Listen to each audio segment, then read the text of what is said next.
السلام علیکم ورحمۃ اللہ وبرکاتہ۔ 40 دن کا بادشاہ۔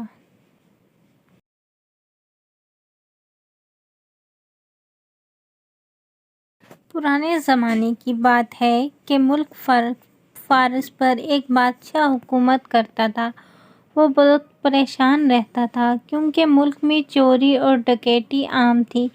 باوجود کوشش کے بھی وہ اس پر قابو نہیں پا رہا تھا۔ ایک دن بادشاہ پریشانی میں محل سے نکل کر جنگل کی طرف چل پڑا۔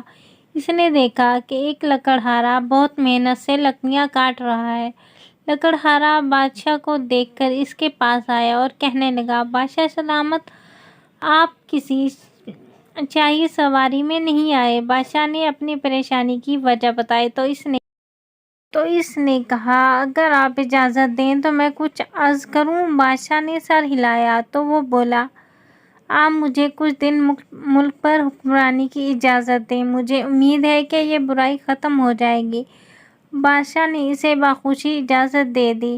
لکڑہارا بادشاہ بن گیا تھا۔ اس نے فوراً حکم جاری کیا، اگر ملک میں کسی بھی طرح کی چوری ہو جائے تو فوراً چور کا سر قلم کر دیا جائے گا اور جو اس کی سفارش لے کر آئے گا اس کو بھی پھانسی دے دی جائے گی۔ لوگوں نے اس حکم پر توجہ نہ دی اور اگلے دن کسی کے گھر سے زیور چوری ہو گئے۔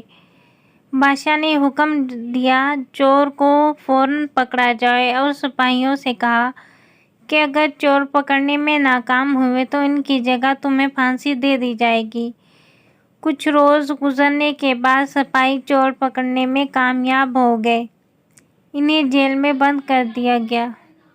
لوگ اب ڈر کے مارے سفارش نہ کریں۔ وہ بادشاہ کے باپ کے پاس گئے اور اس سے گزارش کی کہ وہ بادشاہ سے معافی دلوا دیں۔ وہ ان کے ساتھ جانے پر راضی ہو گیا۔ بادشاہ نے جب سفارش کے طور پر اپنے باپ کو دیکھا تو سپاہی کو حکم دیا کہ ان کو جیل میں بند کر دیں۔ پھر اس اصول کے مطابق جو ظلم جاری کیا گیا تھا اس کی تکمیل کر دی گئی۔ چوروں کے سر قلم کر دیے گئے اور جو سفارش لے کر آیا تھا اس کو پھانسی دی گئی۔ اس صورتحال نے سب لوگوں کو خوفزدہ کر دیا۔ اب کوئی راستے میں بھی پڑی ہوئی چیز بھی دیکھتا تو اس کو اٹھانے کی ہمت نہ کرتا۔ آہستہ آہستہ ملک سے چوریاں ہونا بند ہو گئیں۔